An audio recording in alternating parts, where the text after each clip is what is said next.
ઘટના ફરી ન બને તેની કાર્યવાહી કરવા માટે મહિલાઓએ માંગ કરી છે। સુરતમાં આ પ્રકારની ઘટના ખૂબ જ નિંદનીય ગણાવી છે અને મહિલાઓએ કડકમાં કડક સજા થાય તેવી માંગ કરી છે। સગીરા જ્યારે ટ્યુશન ક્લાસીસથી પરત ફરી રહી હતી તે સમયે તેની સાથે છેડતીની ઘટના બની હતી અને આ પ્રકારની ઘટના ફરી એક વખત સુરતમાં ન બને તે માટેની માંગ મહિલાઓ કરી રહી છે। જ્યાં ઘટના બની હતી તેની સામે જે શાકભાજીની દુકાન છે, તસવીરો તમે જોઈ શકો છો। અત્યારે અહીં જે લોકો છે ઉપસ્થિત થયા છે। ચાચા, क्या घटना घटी थी, क्या हुआ था? भाई छेड़खानी घटना थी, उसमें किसी बच्ची को छेड़ा गया था। अब उसके बाद उसको ले गए हैं पुलिस स्टेशन। अब जो सजा देनी चाहिए सरकार देनी चाहिए बढ़िया से।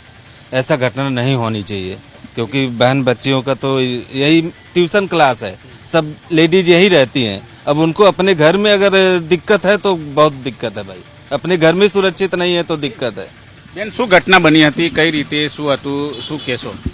હા, એટલે ટ્યુશન જતી છોકરીની છેડતી કરવામાં આવી હતી અને એવું સાંભળ્યું અને જાણવા મળ્યું છે કે છેલ્લા 3 દિવસથી એમને હેરાન કરવામાં આવી રહ્યું હતું।